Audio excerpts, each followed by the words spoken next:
We are really pleased to welcome everyone today. We have a large audience, even despite our little bit of a slow start here, but we had over 375 people register for today's seminar, Nature-Based Climate Solutions, Canada's Carbon Sink Potential. So we're really excited to share this topic with you here today. This webinar is being recorded and will be available afterwards. Before I begin, I would like to acknowledge that I'm joining you today from Tk'emlúp's Secwepemc territory, situated within the unceded ancestral lands of the Secwepemc Nation. And I encourage everyone who's joining to reflect on the traditional Indigenous territories where you are living, working, playing, and you can include that in the chat as well if you'd like to share where you're joining from today. My name is Kylie McLeod, and I am the head of Boreal Conservation Programs at Ducks Unlimited Canada and a member of the CCLM Knowledge Network, which brings you the CCLM Knowledge Portal, as well as knowledge exchange opportunities like this webinar that we're giving here today. I would also just like to take a minute to introduce Kevin Campbell. Kevin is the Business Development Lead for Forestry and Environmental Sustainability at NATE's Industry Solutions, the Northern Alberta Institute of Technology. Kevin is the chair of the CCLM and one of the key team members since it first began. And Kevin will be moderating our panel discussion today, and that will follow the discussion. So you'll be seeing him join later. But before we launch into today's webinar, I just wanted to share a few words about the CCLM. So we launched the CCLM back in April of 2020, and we hope by now that many of you or most of you have heard about this powerful tool, and even better, have had the chance to use it in some way or form. And if you haven't already, then we do encourage you to check it out and to spend some time exploring the CCLM. A lot of thought went into the CCLM, as well as a lot of time with all of the original organizations and many other supporting organizations along the way.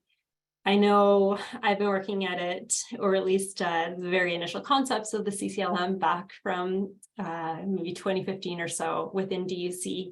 And then work started with the larger collaborative group back in 2019, when 5 collaborating organizations came together, really with the goal of addressing the lack of a centralized place to share and exchange information and learnings in conservation and land management and land reclamation. The founding members of the CCLM are Environment and Climate Change Canada through the National Boreal Caribou Knowledge Consortium, Natural Resources Canada, NRCan, the Forest Service, Ducks Unlimited Canada, Innotech Alberta, and the Northern Alberta Institute of Technology Centre for Boreal Research. We'd also like to thank our other supporters who make the CCLM possible, and this includes Canada's Oil Sands Innovation Alliance, Alberta Innovates, Grand Prairie Regional Innovation Network, Alberta Land Use Knowledge Network, the Northern Caribou Canada, and Fuse. So the result of this collaboration is a very powerful go-to site for all things related to conservation and land management. You can find reports, gray literature, links to peer-reviewed materials, best practices, field guides, and a variety of other content, including news and events. We now have over 2,000 resources that are housed in the CCLM, including an interactive map of boreal caribou projects across Canada. We've welcomed over 30,000 users since it first launched, and we are continuing to add new resources, news and event and content to the CCLM on an ongoing basis. And so we're always pleased to share it with new audiences and users, as well as to hear feedback on the work that we've done so far. We will be launching a new Indigenous conservation page this summer that will help connect users to Indigenous-led conservation, leadership, and resources. So please keep an eye out for this in the next few months. As well, we are, in addition to wanting to share this and grow the user base of the CCLM, we're also always interested in opportunities to collaborate with other like-minded organizations. And so if you have built or are planning to build something similar, a resource repository related to conservation or land management, and you're thinking you might want to explore the opportunity of doing this with others, with other organizations and joining forces, please reach out to us as well. We'd love to hear from you. So today we are very pleased to be hosting a presentation, Nature-Based Climate Solutions, the Potential of Canada's Natural Carbon Sinks to Mitigate Climate Change and Help Achieve Greenhouse Gas Emission Targets. We'll be starting with an introductory presentation, followed by a panel discussion with 2 additional experts, as well as an audience question period. And so if you have questions that come up as we go through today's presentation, please drop them in the chat, and we will have time as part of that panel discussion to answer questions from the audience. Our question moderator will read those out loud to our presenters. And so now it's my pleasure to pass the presentation introduction over to Thijs Kreutzberg, Director of Assessments for the Council of Canadian Academies. Thank you, Kylie, and good afternoon, all. Yes, as Kylie mentioned, my name is Thijs Kreutzberg. I am the Director of Assessments at the Council of Canadian Academies. And first, let me thank CCLM for inviting the CCA to present. We are really grateful for these kinds of events as they help ensure the CCA reports and the considerable effort by the volunteer panel members that make them possible brought to the attention of those that can best use these reports. So, of course, I'd also very much like to thank our 3 panelists for this assessment who have made themselves available today to speak to you and answer questions on behalf of the panel, the full panel. We have with us today David Ohlfeldt, Associate Professor in the Department of Renewable Resources at the University of Alberta, Melissa Akan, Associate Professor at the College of Agriculture and Bioresources at the University of Saskatchewan, and Susan Ziegler, Canada Research Chair of Boreal Biogeochemistry and Professor at the Department of Earth Sciences at Memorial University. But before I hand it over to David, just a few words on the CCA and the panel process that made this possible. So the CCA was established in 2005 to do only one thing, and that is to carry out expert panel assessments, mainly but not solely for the federal government. We are an independent nonprofit organization that receives referrals for assessments from federal departments and agencies on topics that are of critical importance to the country. And for this assessment, recognizing the need to better understand the potential role of nature-based carbon solutions in helping Canada meet its 2030 emission reduction targets and its 2050 net zero goal, the Environment and Climate Change Canada and 6 other federal department and agencies asked the CCA to convene an expert panel on the topic. The other departments were Agriculture and Agri-Food Canada, the Canadian Wildlife Service, Fisheries and Oceans Canada, Infrastructure Canada, the National Research Council Canada, and Natural Resources Canada. So what you are about to hear stems from an assessment process that convened 15 a panel of 15 members from across a range of disciplines. And this panel met multiple times over a span of about 14 months to deliberate over all of the relevant evidence that was related to answering the charge. So with that, I hand it over to David for the presentation. Thanks, Thijs, for the introduction. So yeah, I'm David Ohlfeldt. I'm Associate Professor at University of Alberta in Edmonton, and I'm going to give you an overview of the outcome of the panel assessment on nature-based climate solutions. I'm going to start by acknowledging that this presentation here today, I'm giving it from Edmonton, which with University of Alberta is located within Treaty 6 territory and within the Métis homeland and Métis Nation of Alberta Region 4. And we acknowledge this land as the traditional territories of many First Nations, such as the Cree, Dene, Stoney, Saulteaux, and Blackfoot. So I'm one of the panel members, one of the 15 panel members that were assembled here. And I want to start by acknowledging the other panel members here. My expertise bringing to the table here is I do research on the carbon balance of wetlands, both of unmanaged, disturbed, and restored wetlands, primarily peatlands. But we have expertise here of carbon balance and carbon accounting for other types of ecosystems. And then we have experts on policy and socioeconomic aspects of this.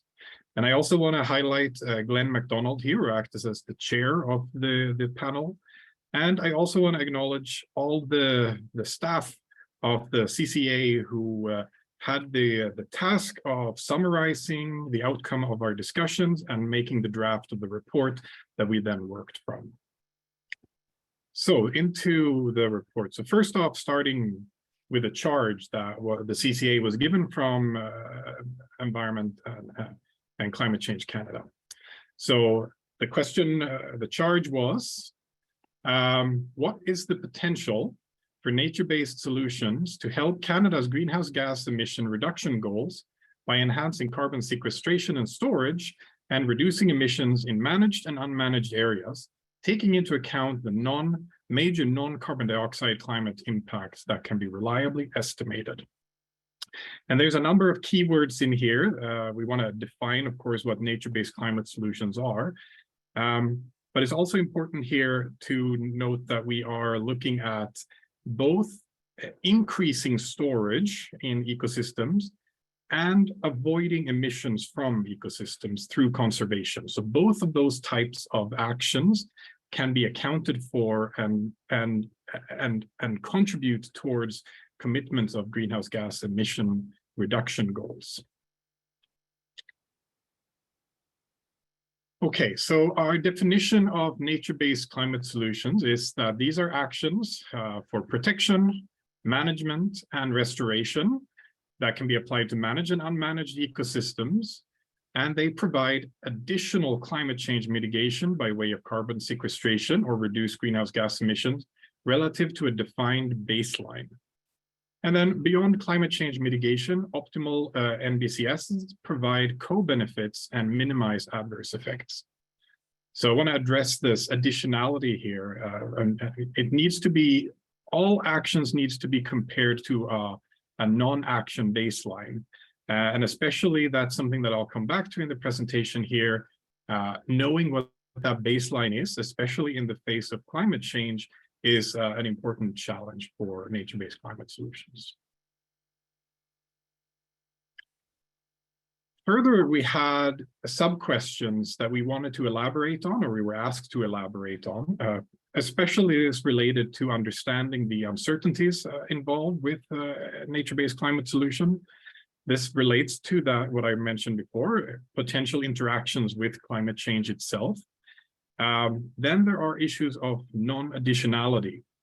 This is, for example, if we set aside land for conservation, we can only count the sequestration of that ecosystem if we knew that that ecosystem was threatened and was going to be disturbed. If it's not, then the conservation of that is actually a non-additionality. You know, this issue of non-additionality is something that's come under scrutiny a lot for all the carbon, what do we call it? When we carbon compensation schemes that are around. And the same type of issues of non-additionality goes for a nature-based climate solution. The next one has to do with uncertainty around impermanence. If we are able to increase carbon storage in our ecosystems, how long is that increase going to be happening, or do we reach a plateau where we can't increase the carbon storage further? And also, is there actually risk in the future for those carbon stores to be lost back to the atmosphere? So what are the uncertainties around that?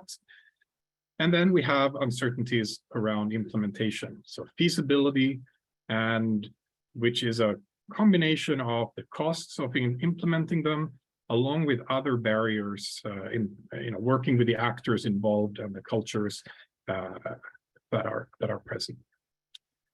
And then we were also asked to talk about, or assess the co-benefits and the co-risks that come along with nature-based climate solutions. This is co-benefits that could be associated with improving biodiversity, various ecosystem services such as water quality, flood mitigation, etc. Socioeconomic co-benefits and risks, and further emissions. And it's both here looking at benefits and risks. For example, for biodiversity, If we maximize carbon storage through forest management, for example, that might not be the same management options that we would have if we wanted to have the best options for improving biodiversity in those ecosystems. The approach that was taken was that we split us up partly into various ecosystems. So we have forests, and then agricultural and grasslands. Then we looked at our freshwater wetlands, both peatlands and mineral wetlands. And lastly, we had a chapter on the coastal zone. And for each of these 4 areas, we had then subgroups where we looked at, okay, what are the nature-based climate solutions that are available for each one of these ecosystems? And then we looked at what is the greenhouse gas mitigation potential for those actions. And here it's a combination of knowing what the area of opportunity is, so how large areas and over what time frames can those actions be implemented at, and what is the net sequestration on, so to say, a per hectare basis of those. Now, I should mention here that right as we were starting the CCA report here, a large publication led by Ronnie Drever was published in a scientific journal, which included a large number of academics from Canada, which went over a lot of the available literature on areas of opportunity and greenhouse balance. So we have relied to some extent on this, and then we've added to this assessment. And particularly, we've added to assessment on permanence and feasibility here. So the permanence, are there biophysical vulnerabilities to losing those carbon stores in the future after those actions have been implemented? And what are the risks due to socioeconomic changes? And in terms of the feasibility, we've looked at costs of implementing them, as well as these other barriers. And then we've looked at the co-benefits and risks of each one. So going to be looking at these tables, and there's a lot of information in these tables, and I'm not going to go through all of it. But for each line here, we have a group of different types of nature-based climate solutions.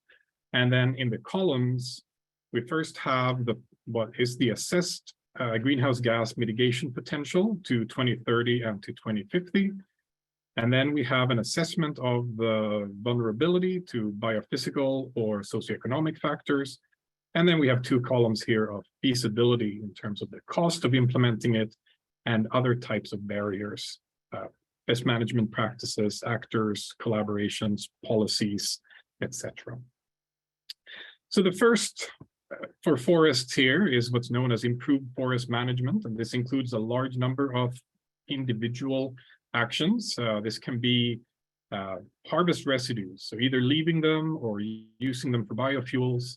It has to do with actions that could be on thinning forest in different ways to improve the long-term carbon storage, or it can be reducing the harvest, leaving trees, or extending rotations.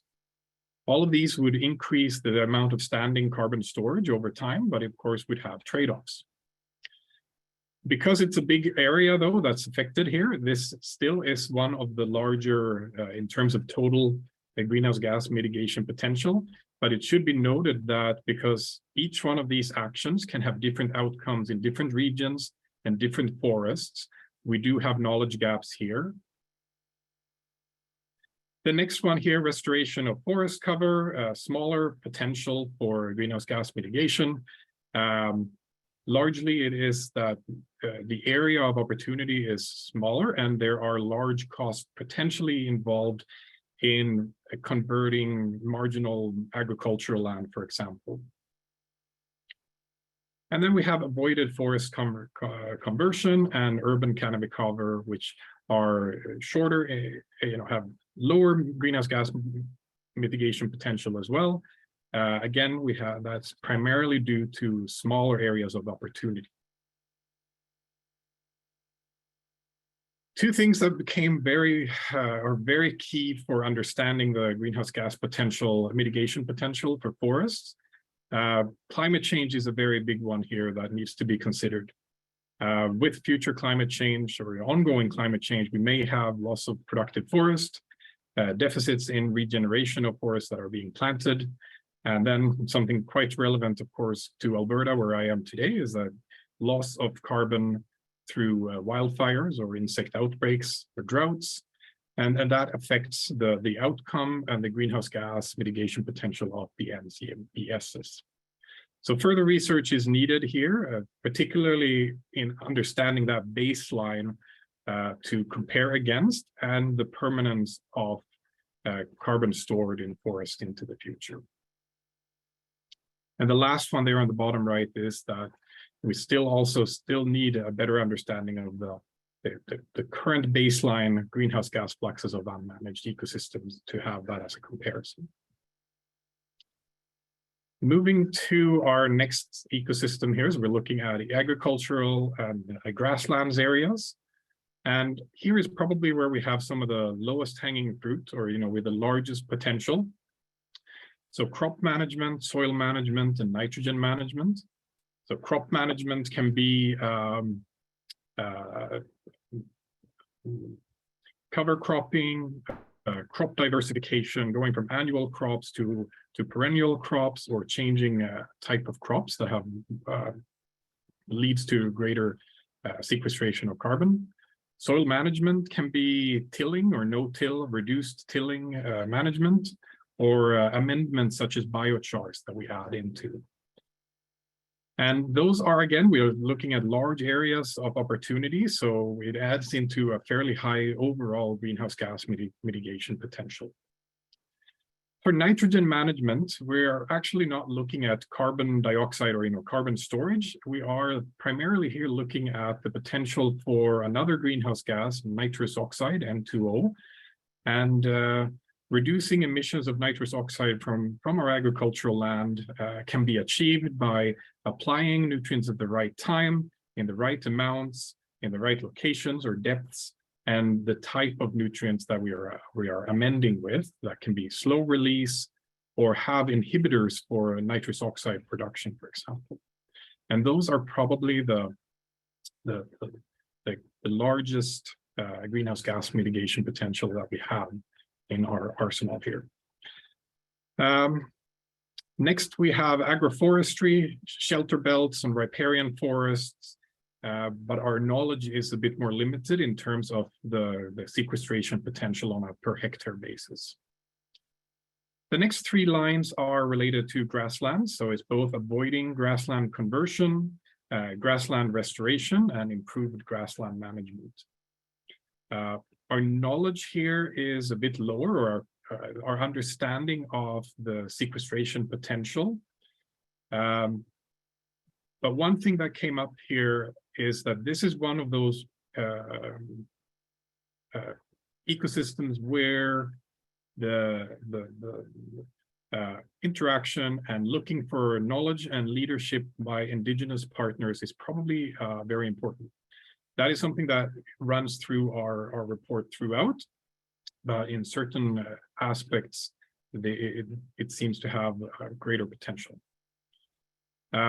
For improved grassland management, that includes such as introduction of bison and buffalo, as well as changing the grass types or including legumes in the grass type. So.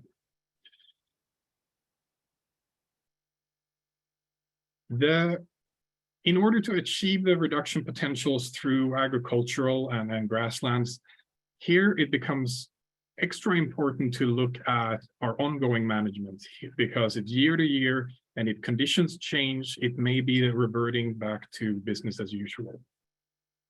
So achieving reduction potential requires collaboration of all the actors involved, and long-term policy planning and buy-in from actors. Our next, we'll look at our inland freshwater. We'll look at peatlands first, and then our mineral wetlands. Peatlands have some of the largest carbon stores of any ecosystems, certainly in Canada. So on a per hectare basis, avoiding conversion of peatlands has a very high, it's a high per hectare avoidance of greenhouse gas emissions. But one thing that we find for avoidance of peatland conversion is that the activities that are causing it, often the resource industry, mining, oil and gas, etc., the opportunity costs are so high that largely these become fairly costly options for protection, at least if you look at economics on its own. For peatland restoration, the top row there, we're primarily looking at horticultural peat extraction and restoration after completing peat extraction. Again, on a per hectare basis, we have management strategies that are quite successful and can turn these areas from sources of CO2 to sinks at a quite high rate. The reason why it's a small overall mitigation potential is that the areas of opportunity are small again. When we go to our wetlands, our mineral wetlands, so these are primarily marshes, also known as sloughs or potholes found in agricultural areas, for example, on the prairies or Ontario. These are wetlands where we've had large losses, large drainage already. So there is a potential for restoration. The total mitigation potential here is set as fairly low, partly because while there's many wetlands, the overall area is still fairly small. And then as you're restoring wetlands, you also have the trade-off that you might cause increased methane emissions, which could offset the gains of carbon storage for the first few years. Again, for wetland restoration, it's going to matter very much on what part of the country and what setting you are restoring wetlands in terms of their carbon sequestration afterwards. Avoided conversion of freshwater mineral wetlands, again, is another per hectare, a very important one. This is one that if we go to the next one, on the right hand, is that we have already a lot of policies in place in many of our jurisdictions that are set for no net loss policy of wetlands, and to have steps that would slow down wetland losses. But many of these policies don't actually capture the wetland losses that are occurring on the landscape, especially for smaller wetlands. The other thing to remember about wetlands, and perhaps especially so mineral wetland and wetland restoration, is that here is probably a region where we have, or an action where we have some of the largest co-benefits. Groundwater recharge, water quality improvements, preventing eutrophication downstream, biodiversity in terms of fish and reptilians and amphibians, recreation and flood protection. In many ways, restoring wetlands is probably primarily for these values, and a carbon sequestration benefit would actually probably turn this around, and where the carbon sequestration would be considered a co-benefit of these other benefits of wetland restoration. Lastly, we have the coastal zone, and here we looked at tidal wetlands and seagrass meadows. And if we think of seagrass meadows, the restoration and conservation of these, our level of understanding is relatively low. And also, from a Canadian perspective, the area of opportunity is relatively low. But on individual sites, again, per hectare basis, we do think that it could be of interest, and further research is needed. Tidal wetland restoration is something we find can be done successfully, and in some cases the per hectare carbon sequestration can be very high, but the overall contribution to Canada's potential is relatively low, again because the area of opportunity is fairly small at the larger scale.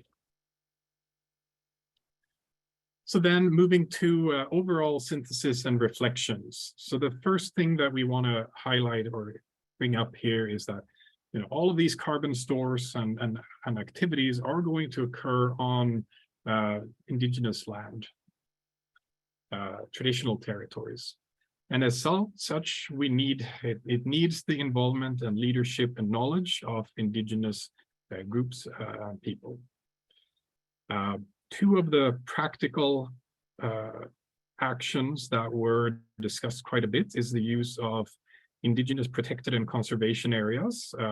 We talked about that as being a way, for example, for boreal peatland and forest conservation. This is possibly one of the ways forward for Canada to reach commitments to conserving 30% of the land base by 2030, and it gives stewardship of land to Indigenous groups. However, carbon greenhouse gas potential mitigation is unlikely to be the primary rationale for establishing these IPCAs. Indigenous Guardians is another way of supporting Indigenous Guardian programs to have monitoring on the land and providing really interesting. I work with Indigenous Guardians up in northern Northwest Territories on water quality, exchange of knowledge, working with academics, and their the stewardship that it leads to the land is something that has many positive aspects. So then here we come to our overall conclusion to the chart that we were given. So what is the potential for nature-based climate solutions? Well, we find that it can play a supporting role in achieving greenhouse gas targets, but it needs to supplement stringent reduction policies across sectors. So we find that if all of the nature-based climate solutions that I spoke of here are implemented at the rate, a maximum rate, pretty much, that would lead to a reduction of Canada's greenhouse gas emissions by about 6% of our current emissions. So it's not negligible. And if you think about it in terms of Canada's commitment to do 40% reduction by 2030 from the 2005 levels, it actually can have a fairly important component, play a fairly important component of our response, right? But it cannot be the main avenue for greenhouse gas reductions. The other thing to bring up here, and I'll touch on this later, right, is that feasibility and the cost of these.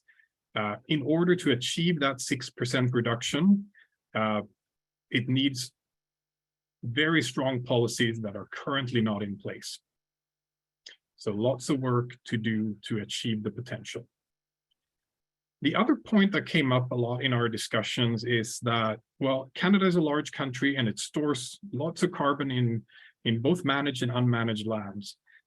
And with climate change, there is a risk to these current stores that we have, be that from wildfires, permafrost thaw, insect outbreaks, etc. And while those kind of losses of carbon dioxide or methane increases are not accounted for in our national inventories, the atmosphere doesn't really care. It's still emissions that come from Canada. And by implementing nature-based climate solutions and overall addressing our greenhouse gas emissions is probably the only way that we can mitigate the risk of releasing carbon stores from our overall land base.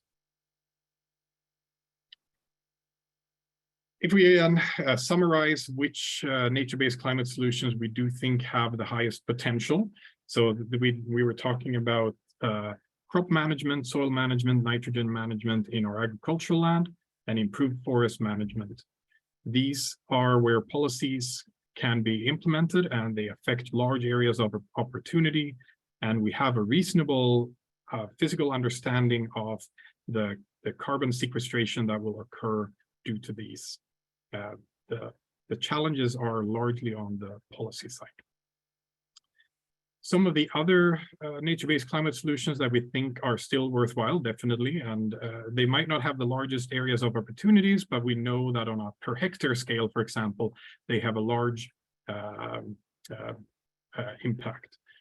This is other aspects of that forest management, avoiding freshwater mineral wetland conversion, and I'd say it's restoration as well, and some of those tidal wetland restorations.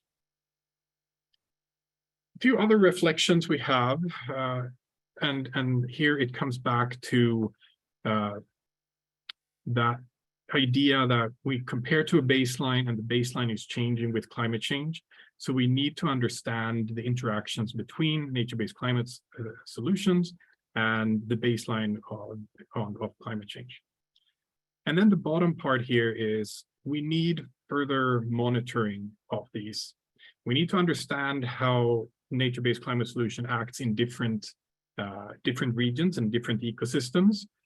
And we need to have ongoing monitoring to verify that the actions we take actually have the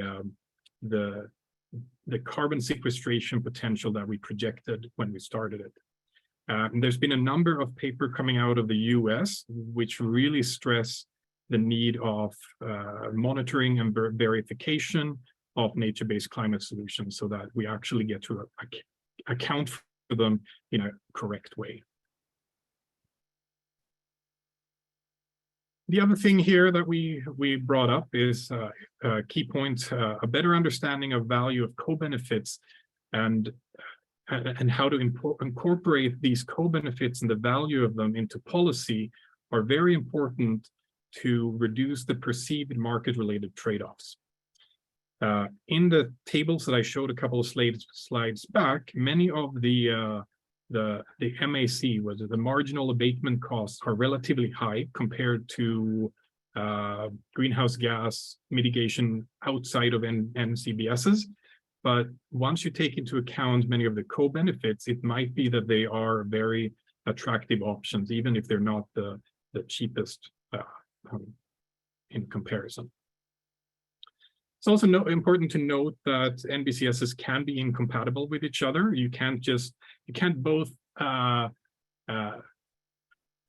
convert agricultural land to forest and also have altered agricultural management practices of the same land. So some of these that we haven't really been able to look at are those where these are actually in conflict with each other. Others are actually complementary and can enhance each other's efficacies, either on co-benefits or on carbon sequestration.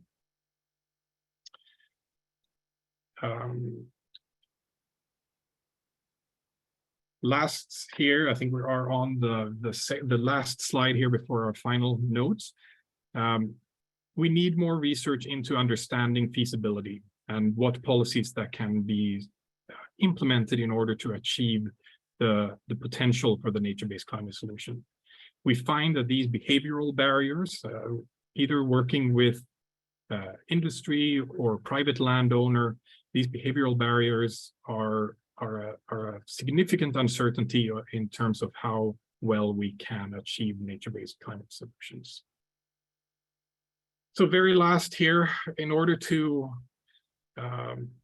reach the potential of nature-based climate solution, it's going to require a very intimate cooperation among government, industry, community, landowners, and indigenous groups. And on the right-hand side,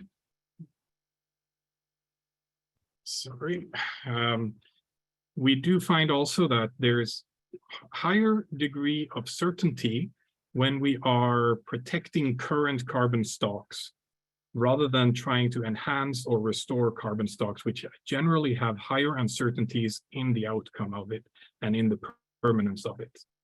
And I think with that, I'm going to round off that initial presentation and we can go to the panel discussion. Okay, thank you very much for that. So now we're going to start the so now we're going to start the panel discussion session. So we have a question for each of our panelists, and we're going to do about 3 minutes or so for them to answer, and then we'll do 3 minutes or so for anybody on the panel to sort of put in their comments. We are about 10 minutes behind, so and we want to leave time for questions. So we'll be fairly strict with that. So with that, I'll welcome all three of our experts who were introduced at the beginning. So I won't take any more time for that. And David's voice is all warmed up. So of course, the first question is going to go to him. So panelists, just unmute yourself and sort of jump in once the initial response is there, and then I will just keep it moving along to the next question. So the first question we see here on our screen, so if you were to prioritize restoration activities that can contribute to carbon sequestration, how would you rank them in order of importance? For example, northern peatlands experiencing warming, or is there silviculture practices that can be done to slow warming, or specific kinds of disturbances that we should avoid to prevent accelerated warming and carbon release? Yeah, I'll keep it fairly short here to give my other fellow panel members, but in terms of restoration activities, I would, as a wetland scientist, I would strongly promote the restoration of wetlands in agricultural lands.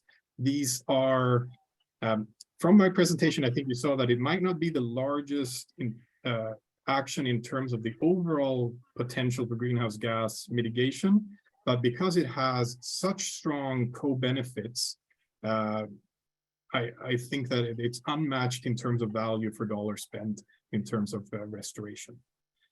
For the bottom question there, in terms of carbon sequestration for peatlands, I don't think that there are any management options available to increase carbon storage or avoid emissions from these unmanaged peatlands. These peatlands cover about 12–15% of the landmass, so it's a very large area. So and often access is poor, and we'd have so much disturbance going into peatlands to do any sort of management that I don't think there's any feasible way of managing peatlands for enhanced carbon. Basically, we probably want to leave them alone as much as possible. They're doing well on their own. I mentioned that Indigenous protected conservation areas is an important way forward, and we've seen some being set up in the Northwest Territories, and there are proposals in Alberta. But just to address here silvicultural practices in peatlands, in Scandinavia, for example, where there's been a lot of drainage and forestry on peatlands, these ecosystems release a lot of carbon dioxide for many years after their drainage. I think it's estimated that these drained peatlands for forestry are actually releasing more carbon dioxide than all vehicle traffic in the Scandinavian countries. So that's not been a management option in Canada, fortunately. So we don't have that large areas of peatland re-wetting to do. All right, thanks. Anybody else on the panel want to jump in here? I guess I'll just add, just thinking about, so you're asking about restoration activities here. And I think one thing I would just emphasize, kind of like in conclusion that David was bringing up, is actually kind of considering how to prevent the actual, damage to given ecosystems. So trying to actually look at the stocks that are present. So kind of emphasizing the fact that the conservation of areas where we have these stores and understanding the vast size of these in Canada and how important that is. I think that really was something that resonated throughout the whole report. So there's actions. So those sorts of actions, even though they're not necessarily restoration or specific management actions, the conservation of those areas where these stores exist, I think are really important to emphasize. And in a way that does, for the second question there, as far as slowing the warming, it kind of goes back to that, right? By maintaining those stores, we're really slowing down that process of additional greenhouse gases that are going to continue to eat away and erode at existing ecosystems. Good. So really for the peatlands and wetlands, it's important that we're playing defense. Really, because they're a large store. Here in Alberta, this is a rather hot topic. We have hundreds of thousands of kilometers, if you add it all up, of linear disturbance through a lot of our peatlands, and I know that's a focus of research for many here in Alberta. So restoring that function and sort of getting them back to functioning and avoiding the disturbance may be the way to go. Right. Thanks for that. Melissa, you are up next. We have a question for you. What opportunities are there for us to advance nature-based solutions through learnings from or application of Indigenous knowledge and traditional practices, particularly in some of our grassland ecosystems here in Canada? Sure, thanks, Kevin. And just to introduce myself as well, my name is Melissa Arcand. I'm from Muskeg Cree Nation in Treaty 6 territory, and I'm actually presenting from Saskatoon, which is also in Treaty 6 territory and homeland of the Métis. I'm a soil scientist, and as part of the panel, I wore two hats, interrelated hats. So, but both as a soil scientist and a biogeochemist who studies carbon and nitrogen cycling. But also as an Indigenous scholar who works closely with First Nations communities, especially in the prairie region. So my comments are really very much focused on the prairie and prairie parkland region. So I guess with respect to Indigenous knowledge and traditional practices, I think what's really important to understand is that this Indigenous knowledge is grounded in language and ceremony and culture, which is absolutely connected to the land itself. And so in grassland ecosystems, which have been threatened for over 150 years, primarily through the conversion to agriculture, that threat to those ecosystems has also threatened our Indigenous knowledge. So it's really important to understand that, you know, both land and culture have been marginalized. Nevertheless, there has been a huge amount of effort to revitalize both language and ecological knowledge in the plains, which is most strongly exemplified through efforts to rematriate bison to prairie landscapes. So many First Nations communities and in fact, probably Métis communities as well, have gone through efforts to restoring bison to their lands, both for cultural revitalization and also to assert food sovereignty. One thing to note, and that we weren't able to address within this panel, was that there really is very little published research on the effects of bison in terms of carbon sequestration. And so this is a gap that should be addressed, you know, to better understand the potential benefits, but also to help guide where challenges might exist in restoring bison to prairie landscapes and in terms of their carbon sequestration potential. Another point that I wanted to make is less about Indigenous knowledge per se, but more related to Indigenous experience and contemporary experience, especially for First Nations. So it's important to note that First Nations have autonomy in land use decisions for our reserve lands, which are much smaller in size than our traditional territories. And so though many First Nations in the prairie provinces are seeking to rematriate bison, as well as to practice and nurture other forms of Indigenous knowledge connected to the land, that assertion and practice is limited by our land base. And so this is where conservation groups, where both federal and provincial governments, as well as private landowners, can contribute to reconciliation by working with First Nations and Indigenous groups to increase the land base over which both bison could potentially be rematriated, but also over which Indigenous people can practice our culture and traditions. So the third point I want to make, and hopefully I can do this quickly, is again associated with the First Nations land base sizes. So for many First Nations communities in the prairies, agriculture, large-scale grain production agriculture is an important source of revenue through lease agreements with primarily non-Indigenous grain growers. And yet our reserve land bases are limited, and there is a relatively high proportion of marginal land within our reserve lands.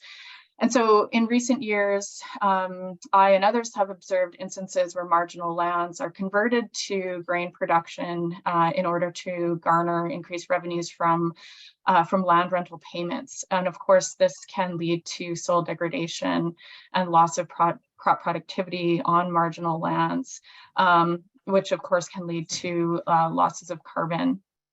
And so while we don't necessarily have the data to yet, in terms of the extent that this might be occurring, the land use conversion might be occurring, what I suggest is that there is an opportunity for restoration scientists and ecologists to work closely with Indigenous people on restoring marginal croplands, especially back into perennial vegetation, or as David mentioned, restoring wetlands within these agricultural landscapes, and really finding solutions to avoid grassland conversion. Speaking to Sue's point about the importance of conservation, let's not risk these already existing carbon stocks any further.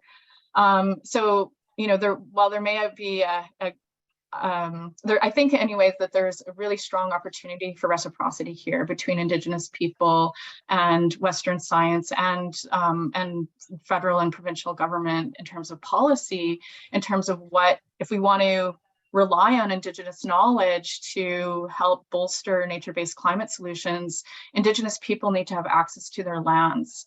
And access to knowledge that can help restore, you know, some of those functions and also those opportunities to have relationship to the land. So I guess with that, I'll just end those comments, and hopefully there's enough time for other comments or questions. Thank you. 4 minutes on this topic. If any of our other panelists want to comment. I do. Oh, go ahead, Sue. It's really minor. I mean, I was just going to say that what came up also related to some of the things that Melissa was just talking about was with the Guardians, and also programs related to unmanaged forest areas in terms of fire risk. And that those are tools that and relationships that I think if they were developed well could go a long way in this regard. But it really does come down with people who have the relationship with the land and are actually there. And have sovereignty over it, which is the issue I think that Melissa's, you know, emphasizing here. Yeah, precisely. It's one thing to state that, you know, particular land is a traditional territory, but if the Indigenous people have access to that land, then there's a lost opportunity in terms of how, you know, decisions get made and stewardship might occur. No, that's interesting.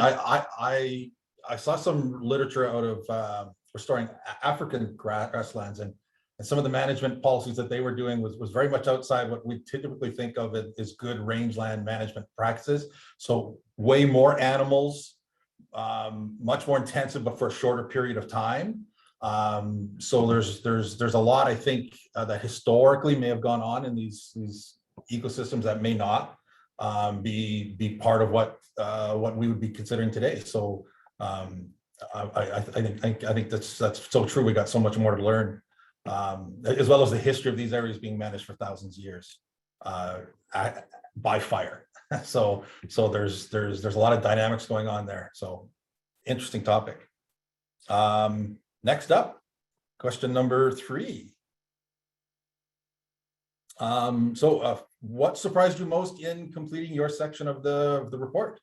Are there carbon sinks we haven't been thinking about, and conversely, are there sinks that we are relying on too much that may not have the carbon potential that we had hoped for? Yeah, so I'm going to acknowledge right here that I'm a biogeochemist. And so what was really surprising and very interesting for me was working alongside socioeconomical folks who are involved in forestry practices and so forth. And I think one of the big things that was surprising to me was how big of a role the gaps that we have in sort of social economical policy mechanisms, how much that played into the really large uncertainty that, you know, exists in the numbers, but also with regard to the lack of being able to have permanence, you know, so that issue of impermanence when it comes to what happens with these solutions, these sinks that could be brought to bear through policy. There was a chat question regarding products, you know, like forest products. So if we actually enhance and divert more of the forest products to long living materials, and there's a lot of uncertainty, but also barriers with regard to ways of doing that in sort of the economic realm. And so if our colleague who was more in that line, so Vic, if he were here, he'd be able to do a much better job answering that than I can. But it was overwhelming for me to realize how little we have with regard to being able to implement those things with regard to policy. So that really struck me. I'm trying to think the other part of the question about thinking, what we're relying on too much or and may not have the potential. I think in that regard, we're not sure that and I'm not sure that we're not thinking about carbon sinks. Like I think we've got a really good handle on where some of these really big sinks are. And Canada, has these really amazing stores of carbon. I think where some of the issues lie have to do with maybe underestimating the vulnerabilities that exist in those sinks as we continue to experience ongoing climate change. So, and this comes back to one of the points that David made earlier about monitoring. If we're able to even just understand how ecosystems are changing, regardless of manipulations that we may do or management practices, of course, we want to do it when we're doing manipulations or management practices. But regardless, understanding those trajectories plays into how we're able to understand and reduce the uncertainties of where we are with regard to the sinks and emissions related to our actions in Canada. So it's kind of, but I'm sure David and Melissa have a lot more to add to these questions. They're really interesting. I have a small thing here. I think in the public mind, when talking about increasing carbon storage, I think most people would first bring up the planting forests, expanding forests. And I think our report shows very, very well that, where would we do that? Where would we give up land to plant forests? That does not really, we don't really have those large areas. Then that means that afforestation is actually one of the smaller components of nature-based climate solutions. And I think that would probably surprise the general public. Yeah, that is interesting. I know in Canada, I think the forest industry plants approximately 600 million seedlings a year. And I know there was a seminar last year with the 2 billion trees program, and it was, okay, where are we going to put these 2 billion trees? And where are we going to locate them, and how are we going to make sure that it's going to remain a forest once we put that effort and cost into it? What was that? Actually, I'm jumping into my bonus questions here, but was that included in these sources in sinks that there are some policy desires or perceptions of the public that and this being one of them that may not be realized once you look at the opportunity and the costs? And I think you mentioned opportunity cost for some of the what we perceive as larger sinks. Is that the management? Is that the planting? Is that the what are the opportunities, or is it alternative economic value like agriculture? Yeah, and that's why afforestation was considered a very costly option as a nature-based climate solution, because of that lost opportunity cost, right? So again, I'm speaking, I think BIC would do a better job there, right? But we did have an assessment of the area that possibly could be converted to forest, and that area of opportunity is just not considered large enough for it to be a huge contribution. Yeah, that's an implementation barrier there. It's just having the area to do it. Interesting. Okay, that brings us to our fourth question, and this one's for everybody, so feel free to jump in, and then we're gonna have some questions that have come up in the chat, and if that gets slow, I have about a dozen that have come to me over the last little while, so we can get into that. So for everybody, what do you see as the greatest challenges in implementing nature-based solutions in your particular area of expertise, and is there anything we can do to overcome these challenges? So I'll throw that open. Melissa? Yeah, I'll just, I guess, build off of what the previous question in terms of just looking specifically at croplands.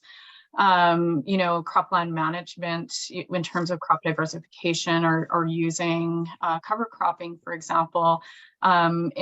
Luckily today it rained for the first time in a long time.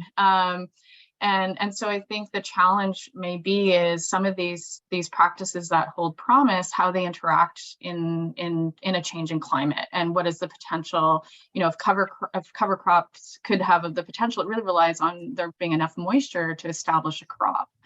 So there's some of those practices that, you know, there's a bit of uncertainty when we look towards the future and the potential impact for climate change on those implementing those practices. And I think at least within the cropland scenario, certainly I think nitrogen management is a low-hanging fruit. You know, nitrous oxide having that much greater global warming potential than carbon, you know, that's where we probably can make the most realistic gains over minor tweaks that might input a little bit more carbon every year, but you know, might not have the greater sort of like immediate gain that we would with the nitrogen management. So I just want to emphasize, like, at least within croplands, that focusing on nitrous oxide is a really important thing to remember, and not to get too caught up in only looking and thinking about carbon. So I just wanted to make that point.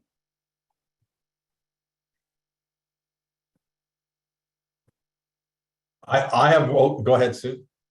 I was just gonna, so I concur, like, I think following up on one of the things that Melissa just said was the vulnerability, and this kind of goes back to the point I was making earlier. I think one of the biggest challenges is not knowing the responses of the various ecosystems and you know, in conjunction with the management practices that might be put in place.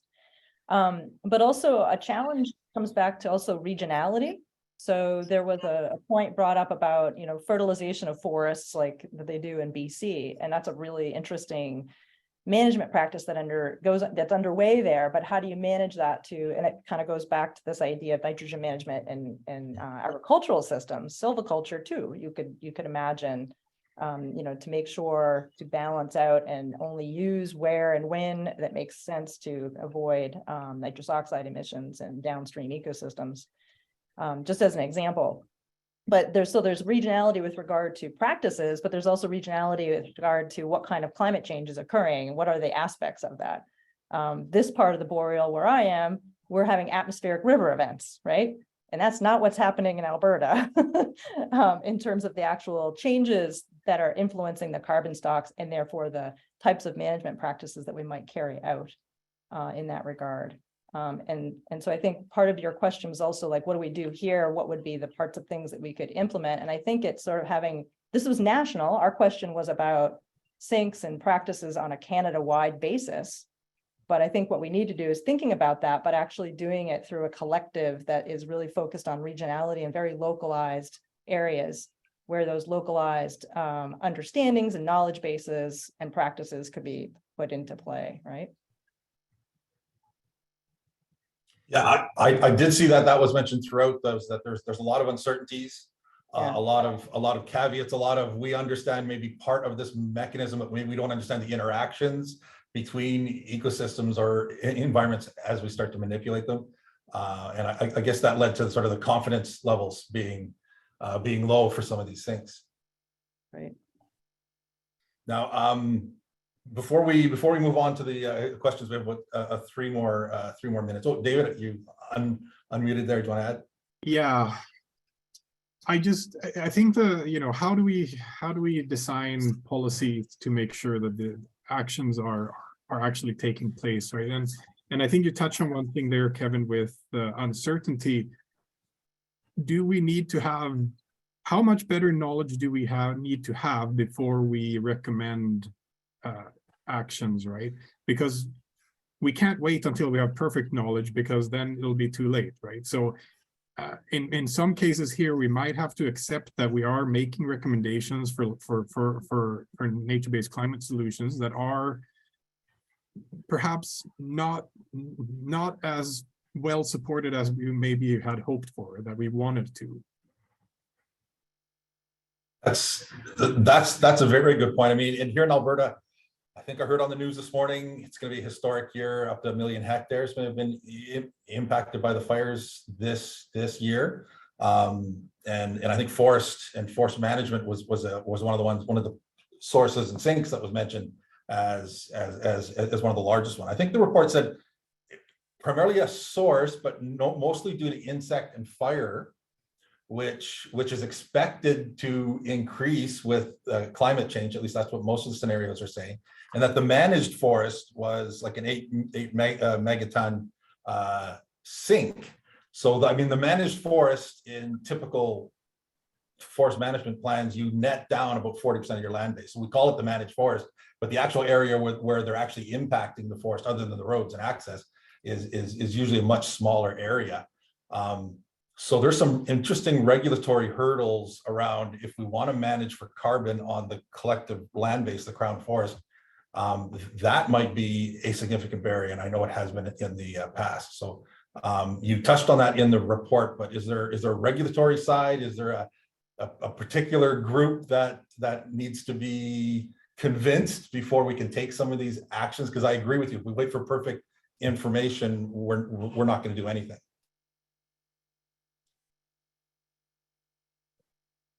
Yeah, I agree with you. I'm not sure. Sorry, Daniel, jump in, but I can't answer that either. And I remember we had a session and another session where Vic was there, and he's like, we need a whole nother report, which doesn't bode well with Dave's comment about like, we don't want to wait, but when it comes to the policy side and implementing those, it seems like there's a lot of uncertainty and issues. Well, there's barriers in the way that are really reducing our ability to move forward on some of these things, as you mentioned. Sorry.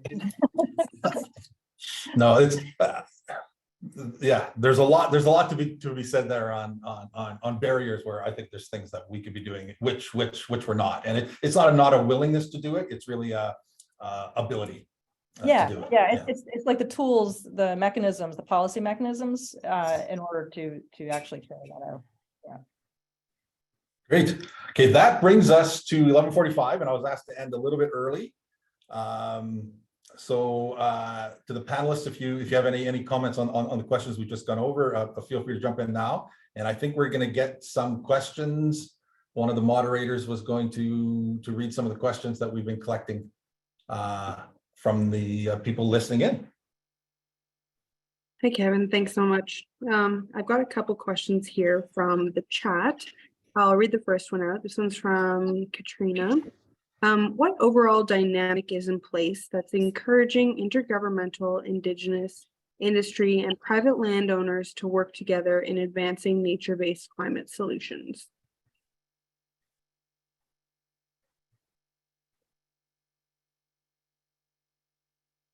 I think if one of our other panelists, Val, was here, she'd be able to speak to that more as in her role in supporting IPCAs and the Indigenous Guardian program, which my understanding it does cross across, working in partnership with governments and Indigenous governments as well.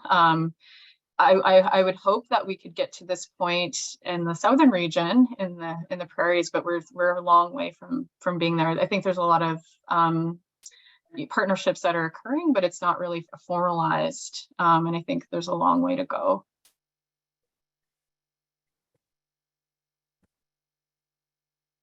Yeah, I mean, it's unfortunate to be limited to the Indigenous protected areas necessarily. That's a starting point, I guess, in the Guardian programs. Yeah.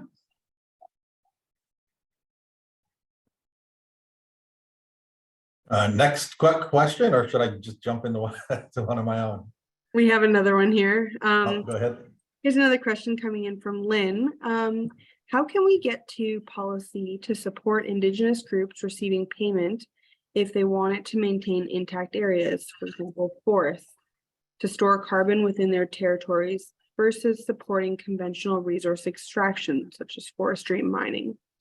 For the First Nations I work with in such northern intact forests, many often feel that such resource extraction is the only real economic development option.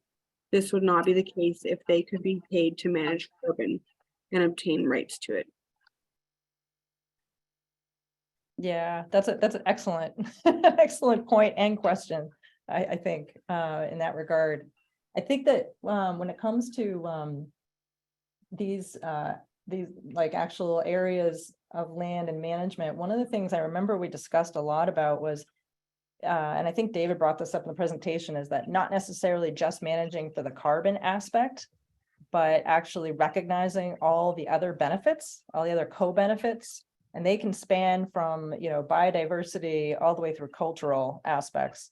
And I think it just comes down to actually recognizing what those values are and having that in place as something that we recognize more largely, and being able to sort of pay, you know, for that, as you know, and that comes back to my earlier comment about protection, you know, like the conservation of the existing stocks. And so a forest is not just the trees, but the carbon stocks that lay within the soils and the protection of the larger landscape with respect to water bodies and wetlands, that all are part of the massive stores of carbon that we have that would otherwise be lost if not protected in that way. So yeah, it would be a great avenue if we could implement a way of recognizing those values, you know, in monetary ways, rather than just as a part of products that are extraction. Yeah, I agree with Sue, because I think we can demonstrate that where Indigenous people are actually managing land, that it's quite distinct from lands that aren't managed by Indigenous folks in terms of biodiversity. And even within the prairies, we see this where there's less agricultural development within First Nations reserve lands. And yet there is some risks to those lands being converted, as I mentioned in my comments. And we've seen this, and in large part, those conversions are financially driven. And so I agree that, you know, there does need to be policy, and I guess policies to disincentivize that conversion from happening, but then also reward from conservation that has been happening for, you know, for centuries. So I agree. And it's not just happening in the north, it's also happening in the south as well. So We have another question from the. You bet. We have several piling in right now. We have a question coming in from Danielle. Did this work include a geospatial assessment of various ecosystem types, for example, peatlands, mineral wetlands, and their carbon sequestration potential and extent of current disturbances and potential of various nature-based climate solutions to avoid conversion and restoration across Canada, and produce maps and geospatial products that could be used to better understand and explore regional areas of opportunities and challenges?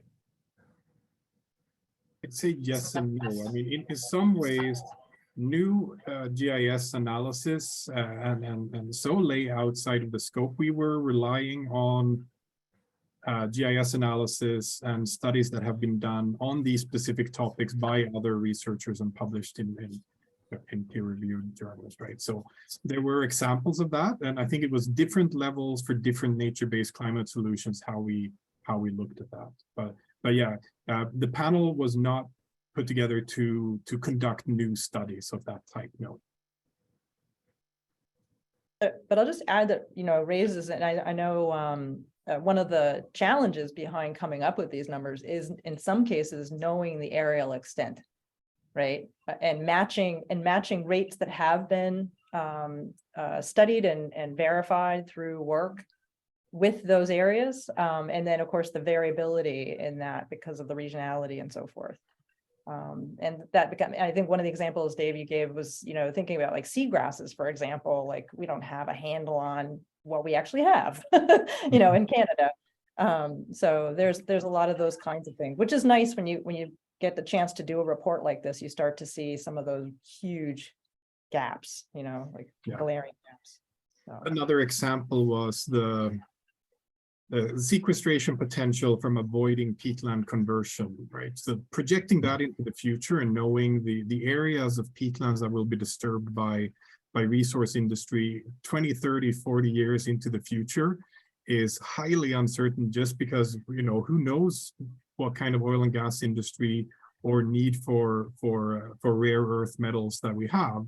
And the projection was simply made on average annual disturbance over the last 15 years that was based on GIS analysis, and then just linearly looking that into the future, right? So that's the extent of some of those analysis of looking for future potential. That's interesting. So better Earth observation has not necessarily led to better models. We still need more data, more research to be done to improve our predictions for the future, and that includes economic assessments and models, because that seems to be the driver for the disturbances. Yeah.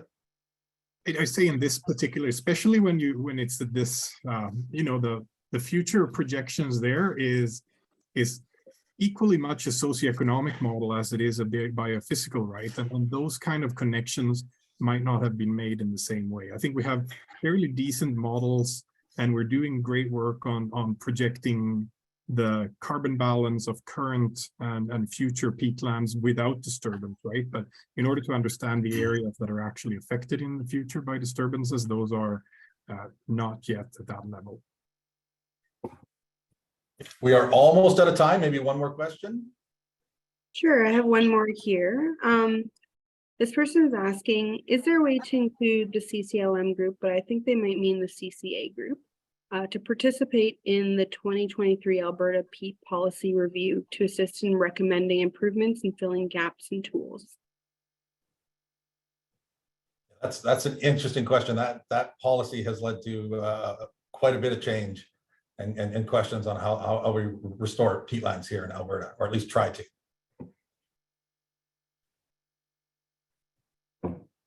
Yeah, I think I don't think that this panel would as such be contacted, but I'm fairly sure that there are researchers within, you know, academic institutions in Alberta that are part of the review process, and then I know the provincial researchers that are involved in it as well. Okay, well, that brings us to time. I'd like to thank the panelists for coming. I think it was a great talk. I think this is something where we could have picked even one topic and gone for a full hour. There's so much to talk about here, and I think we're just scratching the surface, particularly around how management and practices are going to change in the future.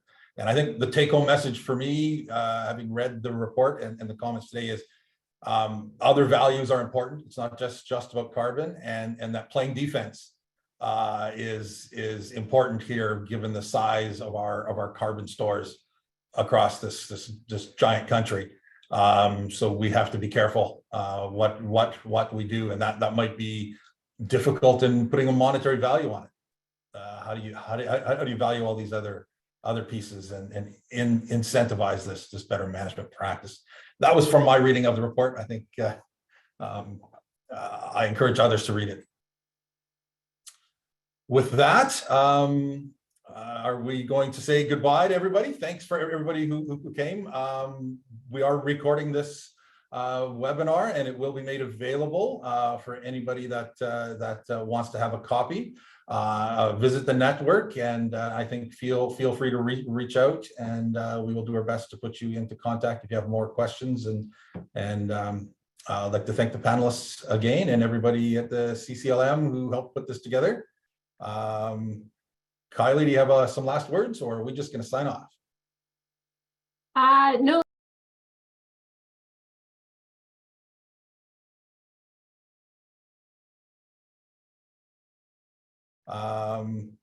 Kylie, do you have some last words, or are we just going to sign off? No.